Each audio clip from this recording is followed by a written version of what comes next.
word out that there was a service this morning, but maybe it didn't go out as far and wide as I thought. So anyway, welcome all 12 of you.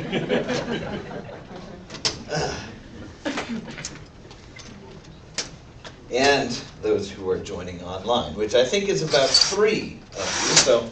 So welcome to everyone, and yeah, it's a new year, and if you have not been at MCC very long, you may not know this, but every new year I sort of take this opportunity for the first Sunday of the year to talk something related to what's coming either in our lives or as a church.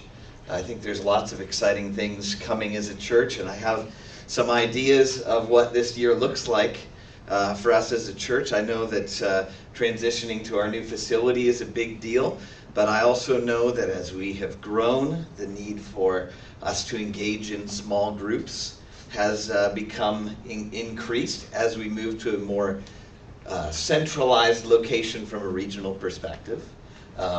We're going to need to make some efforts to become present in our own communities. And so I see those 2 things as a big theme for us this year. Small groups becoming more and more important for us, and ensuring that as we move to Port Sydney, which is sort of in this middle of the Muskoka region, that we find intentional ways to stay present in our very own communities. So the Port Sydney people, making sure that Muskoka Community Church is a living, breathing presence for good in Port Sydney. But those of us who live in Huntsville, making sure that Muskoka Community Church is a living, breathing presence for good in Huntsville. And those who live in Bracebridge, making the church present in their town. Those who live up north in Kearney and Novar and all those good places, making the presence of Jesus known in our own community. So that's kind of, in a very small nutshell, where I see us going as a church this year and what I see as important to us now. But I'm the kind of guy who watches these things unfold. And so I don't start the new year going, okay, well, here's my plan for this year. I take life as it comes. Some of you are different than that, and I accept you anyway. But anyway, today, though, I want to talk more on a personal level. I want to talk about choices, priorities, values, and the goals that spring from them. So I want to start with a passage of Scripture that if you are familiar with the life of Jesus, you've probably heard this passage before. But there's a certain power to it, and so I just want to begin by reading it. Starts Luke 10, verse 38 says this. As Jesus and his disciples were on their way, they came to a village where a woman named Martha opened her home to him. She had a sister called Mary who sat at the Lord's feet listening to what he said. But Martha was distracted by all the preparations that had to be made. She came to him and asked, Lord, don't you care that my sister has left me to do the work by myself? Tell her to help me. Martha, Martha, the Lord answered, you are worried and upset about many things, but few things are needed, or indeed only one. Mary has chosen what is better, and it will not be taken away from her. I always think this is a powerful passage because I tend to get caught up in the distractions of what needs to be prepared, what needs to be done, what needs to be vacuumed, what needs to be figured out, what needs to be fixed. And I have a tendency in my own life not to choose the more important thing of just sitting at Jesus' feet. And so it's a constant reminder to me of that very basic concept that just sitting and listening is sometimes the most important thing to do. That isn't to say that sometimes there isn't a time for preparations, but often I choose wrong. And that's really why I'm starting with this passage today, is because as human beings, God has given us free will. That means we make choices on a daily basis. we have the power to choose. We have, in many ways, the power to create the future, to create our own lives. Now, things happen to us that are out of our hands, that we don't choose, that we would never choose. And that's part of life, and that's part of reality. But the truth is, we also make choices as well. And it's this incredible privilege that God has given us to choose, really, in many ways, how we react to life, what to do with our time, what we think is important, what we think is not important. Just like in this passage, we are faced with choices on a daily basis of what we're going to do with today, with the present moment. And sometimes we choose well, and sometimes we don't choose well. We cannot do everything that is good or that we want to. I don't know if you've noticed that about life yet. But you cannot do everything that life presents. You can't take every opportunity. You have to make choices, and we shape our own lives by the choices that we make. Sometimes I think there's this temptation as human beings just to run on autopilot and to do whatever falls in our lap without thinking it through, without making careful choices. And I also think that our lives are often defined as much by the choices that we make intentionally as by the choices that we don't even think about. The things that we neglect, for instance. Sometimes we have choices, the choice, I guess, to neglect something, to not do something, is still a choice. And so I think that we should always live thoughtfully, intentionally, making choices based on our true thought-out values. But the truth is we don't always do that. And so I always think the new year is a great time to rethink, what is it that drives the choices I make? There's a lot of talk about goals this time of year, right? Like, I'm going to go to the gym 3 times a week, or I'm not going to eat chips after 8 o'clock anymore. I'm just giving you some examples of goals that I might make. And I think goals are good, and I think they give real flesh to what we want to put into practice. But sometimes I'm not sure we go back to understanding what drives our goals. The things that drive our goals or drive our actions are called values, or maybe we could call them priorities. Values, what we think is important in life, ought to be connected to the choices we make and to the goals we set. Does that make sense? What we think is important in life should be connected to the goals we set. So if my goal is to go to the gym, there ought to be a value attached to that. What might be the value attached to going to the gym? Any thoughts on that? We can do this kind of discussion. Probably $5 a month. Health. Yes, so health might be a value. Yeah, I want to be healthy, so therefore I'm going to go to the gym. $95 a month, you may be getting ripped off. I think you could probably get it around 50. So, well, that might be CrossFit. So, yes, so I paid the money. I ought to use it. That is a value, right? That would be one reason to go to the gym. What would be another reason to go? Fitness. Fitness. Okay. Good. Socializing. Yeah. Like I want people to see me at the gym more than I actually want to be at the gym. Setting a goal and meeting it. Yeah, just simply like, I'm going to do this. What about image? How many people do you think go to the gym not because they want to be healthy, but because they want to look good? That could be the main value that's attached to going to the gym. And so I think it is important to think through our values and how they're connected to the actions that we take. So I want to start by brainstorming some of the values that we might live by. So, excuse me, we've already said a few of these. Health, fitness, body image. What else? What are some values? Are we talking about the gym or? No, just in general, in life. What are some of the things that drive our life? Things that we value, and we're just trying to think about Honesty. Honesty? Socialization. Socialization. Things that are important to us. Priorities. Maybe priorities is a better word. What are priorities? Church. What's that? Church. Church. Respect. Sorry. Respect. Respect. Family. Community. Community. Serving. Serving. Freedom. Freedom. Nobody wants to say it, but you gotta put money up there. Money. Sure. Hope money's on the list somewhere, because we all need it. Purpose. Purpose. What else? When you think of what is your life made up of? What constitutes your life?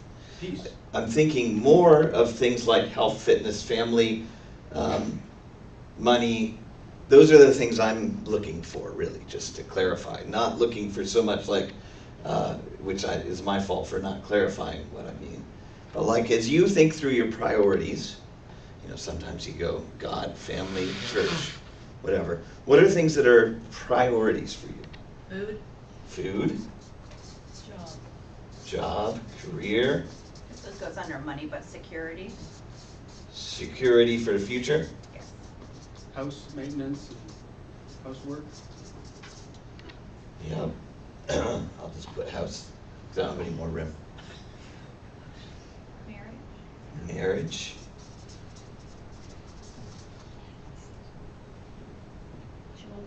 Children. Yeah, sometimes I think we go family, and I think sometimes it's important to separate the relationships into what we actually, the actual relationships themselves. Would anybody mind getting me a cup of water? I woke up this morning with a growly voice. So, what else? Anything else that makes up life? What about leisure?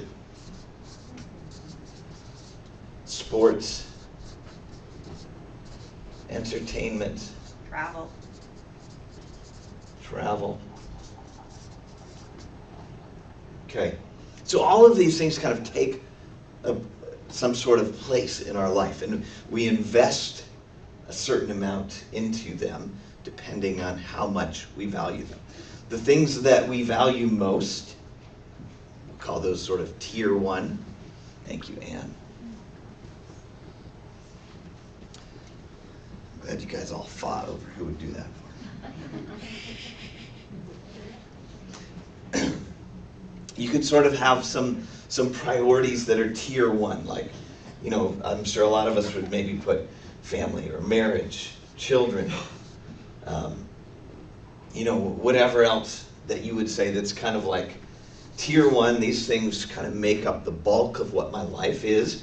But on the other hand, you know, if I had to live life without any leisure or travel, like that would feel empty. And so I do place some value on these things too.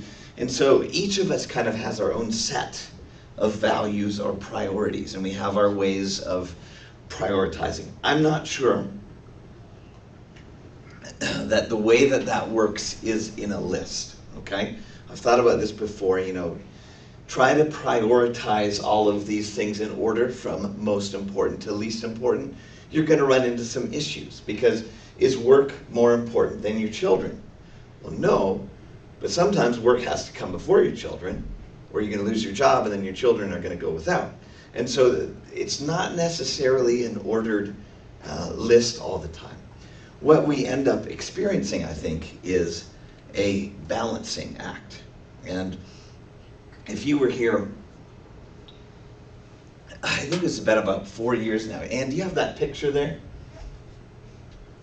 Does anybody remember this illustration? Can you see that? There's this. Okay.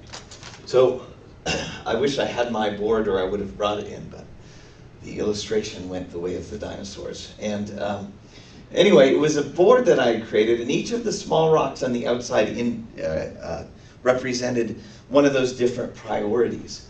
And what would happen is sometimes they would move into the center, and like the center, if it represents the most important thing in your life, sometimes your family would become the most important thing. And what would happen as those priorities sort of shifted is that the balance of the board changed, right? And that's, I think, how our priorities often function is that whatever it is that we value kind of goes in and out of the center of our lives.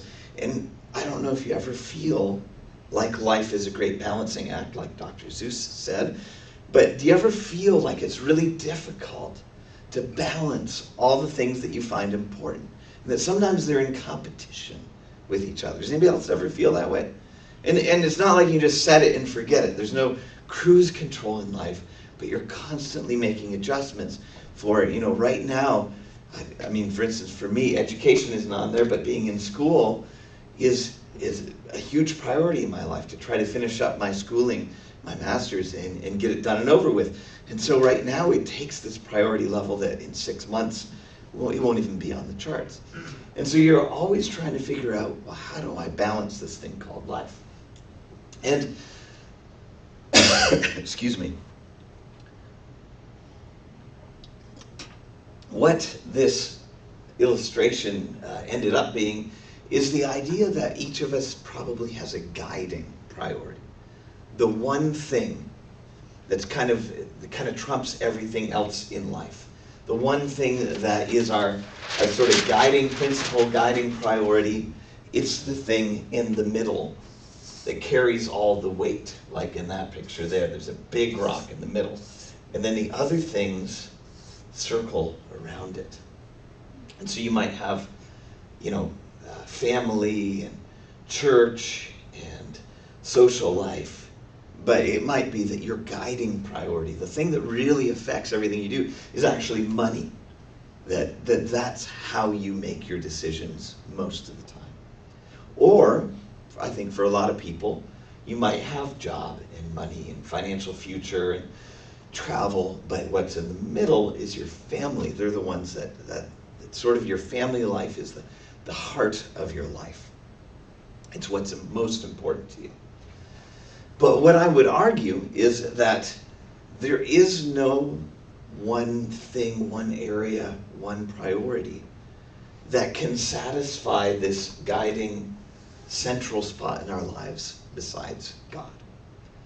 And so I think that our lives work best when God is the big rock.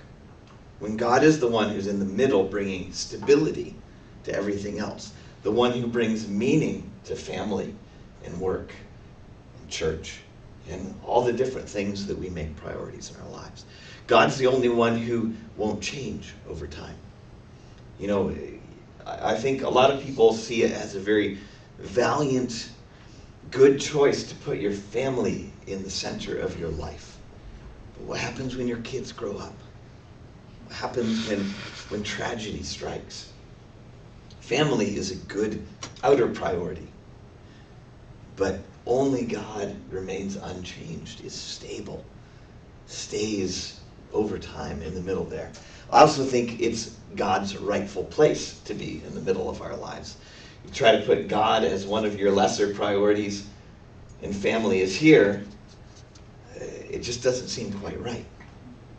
And so I think for us, it's important to be honest and to say, right now God is sort of a peripheral priority for me, or God's important, but I think really what's driving my life is money or family, or perhaps we consider that sometimes we have unspoken, unintentional priorities, things like comfort or pleasure or money, materialism. And so it's important to understand that none of us are perfect, and all of us sometimes have other things that occupy this central spot. But as Christians, that God needs to become the thing that all the other priorities in our life orbit around. Now, there's a difference when it comes to priorities between a aspirational priority or value, that's something you aspire to, and your actual priorities and values. So that's another thing to think through as you think about your priorities. A value, you can say that something's important, you can say that something's a priority, but I've heard it said, if you want to know what's really important to someone, look at their checkbook. Who has one of those anymore? Maybe look at their debit list. credit card statement, and their calendar. What is it that you give your time and your money to? And a lot of times what we have is priorities that we say are priorities, we think are priorities, but we're not investing time or money. And I think there's also an intangible sort of emotional, mental energy that can also indicate that something's a priority. Some priorities may not take a lot of time and money, but might take emotional energy, mental energy. But sometimes we can have something that we think is a priority, but if you were to actually look at the way we live, we aspire for that being a value, a priority, but it's not actually a priority for us.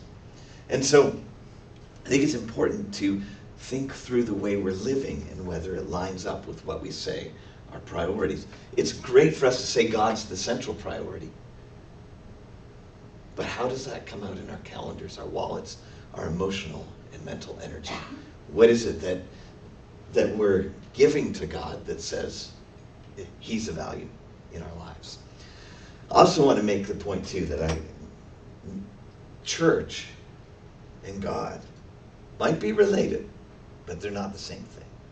And so just because church is a big value doesn't actually mean that God is a big value.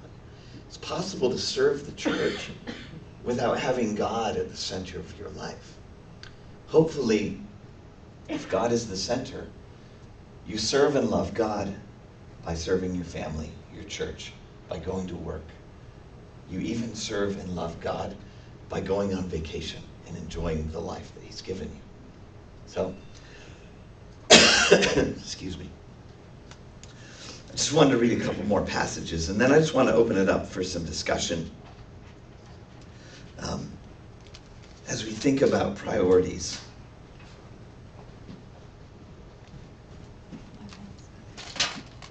TikToks, thank you. It's funny, I went to bed last night, I was fine, but this just sort of hit. At least it's not the stomach bug. Matthew 22:34 says this. Hearing that Jesus had silenced the Sadducees, the Pharisees got together. One of them, an expert in the law, tested him with this question. Teacher, which is the greatest commandment in the law? Jesus replied, love the Lord your God with all your heart, with all your soul, and with all your mind. This is the first and greatest commandment. Notice the priority words there. First and greatest. And the second is like it, love your neighbor as yourself. All the law and the prophets hang on these two commandments. Now, I'm not sure that in this exercise it's helpful to just say love God, love others, because I think those need to be fleshed out into the actual things that we've been talking about, family life, marriage, money, however it works, because there's actual components that go into making those up. But I do think it's important to understand that as followers of Christ, when Jesus was asked what's most important, those are the things he pointed to. That's what constitutes, that's what makes a good, healthy life.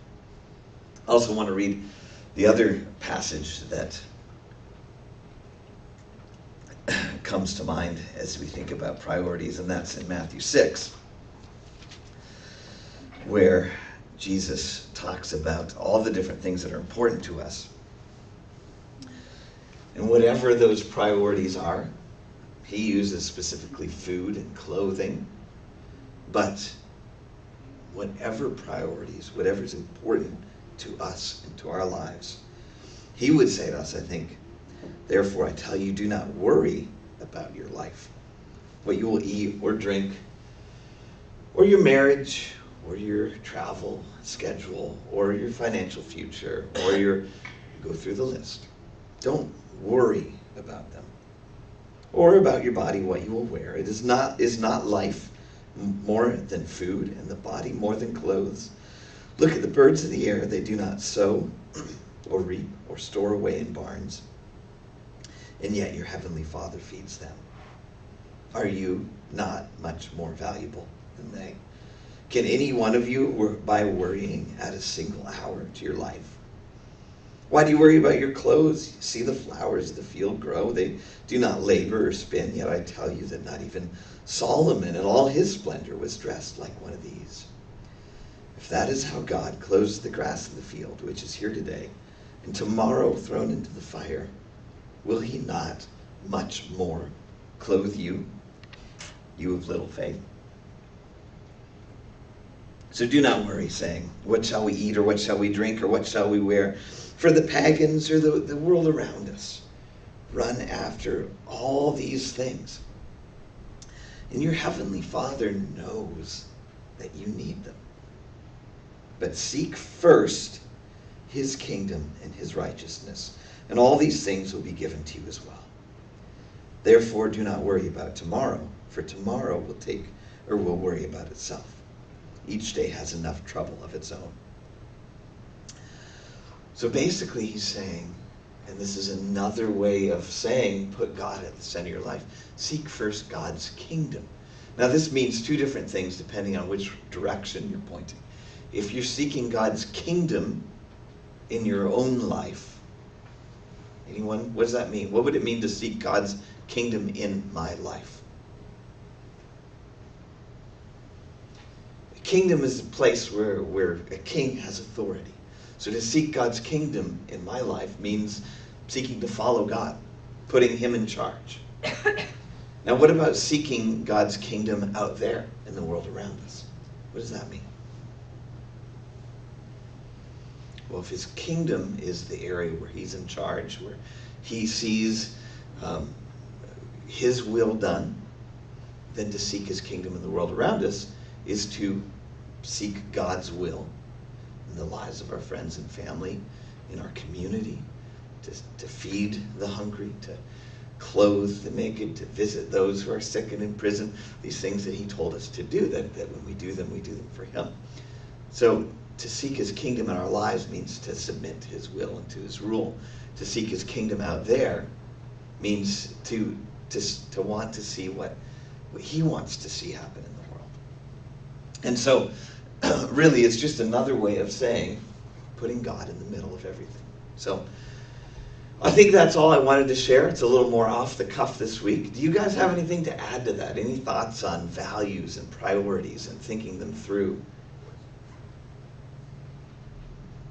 I have these handouts here that I'm going to pass out. I have 70 of them. I hope that's enough.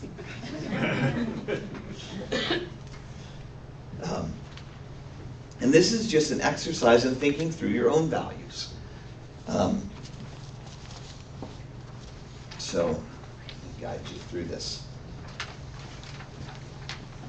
On the front is just a little chart, kind of like what I've drawn here. You've got your guiding priority, which I'm trying to argue should be God, but if it's not, then don't put him there. You know? Don't just do it because I said.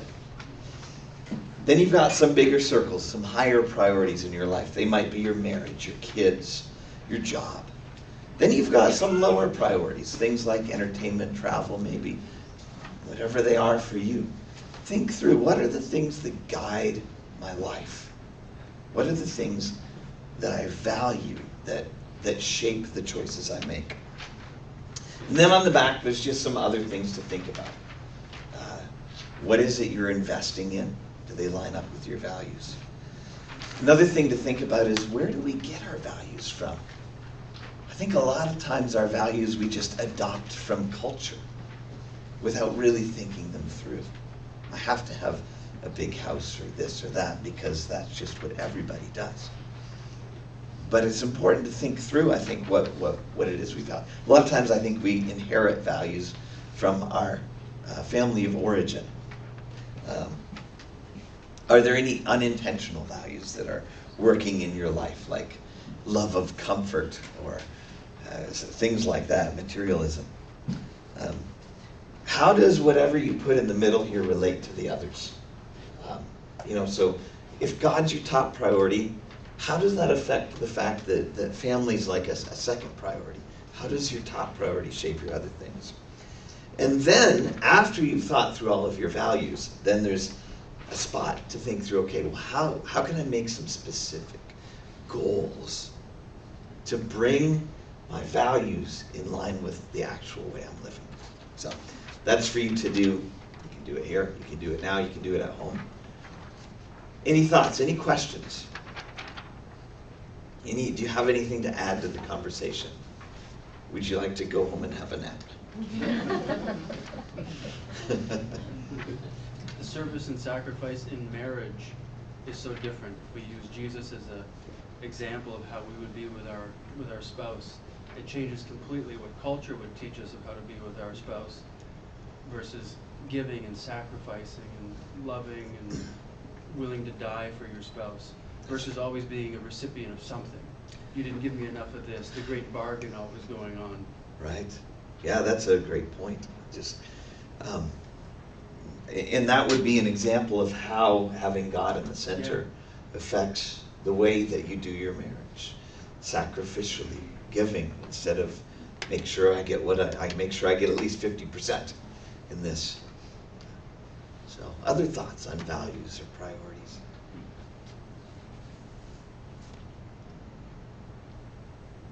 Yes? I think I think this is great that have brought up this subject, because I think a lot of us go through life willy-nilly, just as it, but now you brought it in front of our face.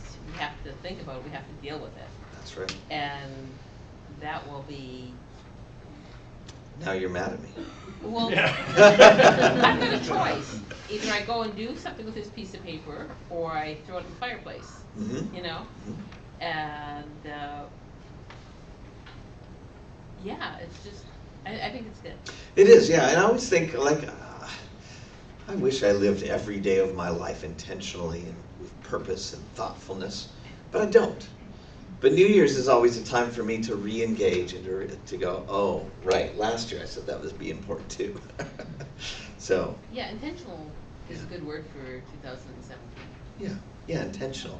It's almost like a path. You've got a nice straight path, and you're continually weaving back and forth, straying off it, needing to pull yourself back on. But the point is that you keep pulling yourself back on, that you just don't wander away brainlessly, but that you keep pulling yourself back to where you need to be. So. I think the other thing here too is, I think it's a good example of, we make these huge lists of things that we think are priority and important to us, and I think by breaking them down into low priority and high priority, we can actually focus on what really is important by making sure we get the center top priority first, and then the rest will fall in place. Yeah. But if nothing else, you getting your relationship with God as a priority first, and the rest. That's right, yeah.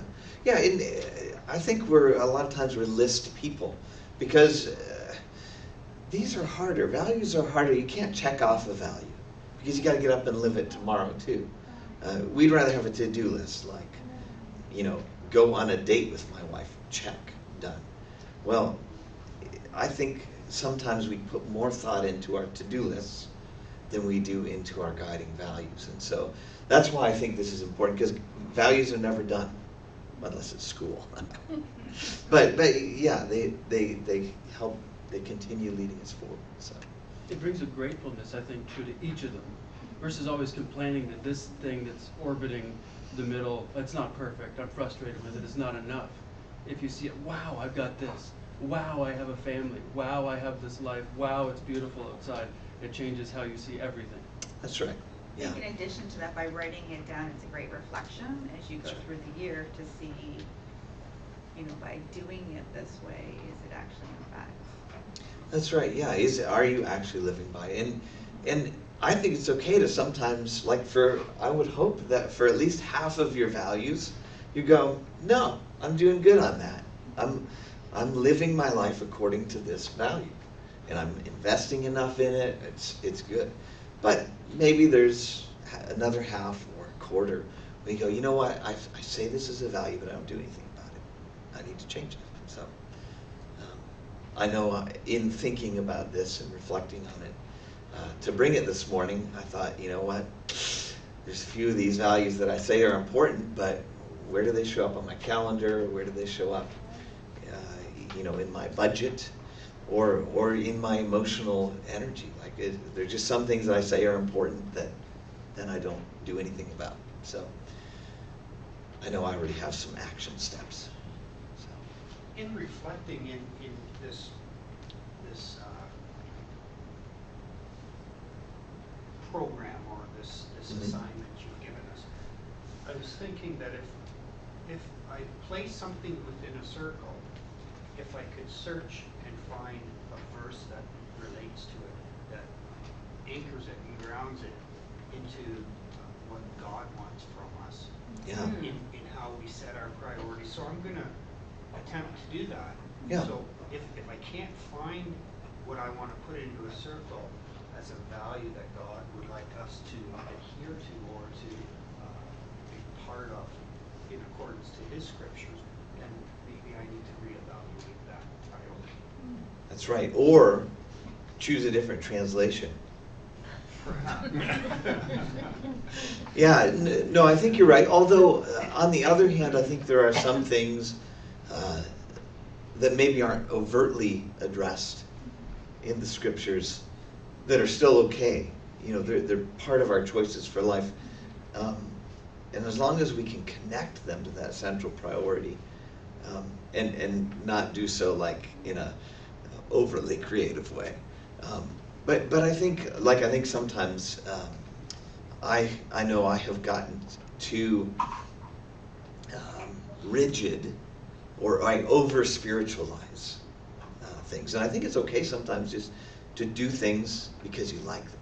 You know, if you like to go play sports and it relaxes you and it brings joy to your life, it's okay to make that a priority, even if you can't find a verse that says thou shalt play soccer. So I do think that's a great idea, Paul. I would hate for someone to get like, oh man, I can't find any verses in the Bible about playing ping pong. So that shouldn't be important to me. But maybe it is. Maybe it's part of your unique expression of Well, life. part of taking care of yourself. That's right. Yeah.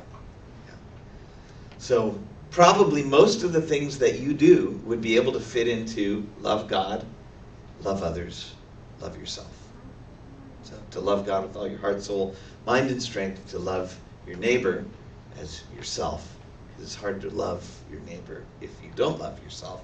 If you don't take care of yourself, you don't have anything to give to anyone else. So good. Well, I was hoping to dismiss you early since Richard did that a few weeks ago. So I'm going to dismiss you 5 minutes early. Let me pray as we go, and yeah. God, I want to thank you for the gift of choice. And sometimes we use that gift well. A lot of times we use it poorly. But as we embrace the gift of a new year, all the potential that has, I pray that we would thoughtfully engage what's important in our lives and the choices that we make and the goals we set. And that our lives wouldn't just be on autopilot. They wouldn't just be willy-nilly, whatever we feel like, whatever happens to present itself that day.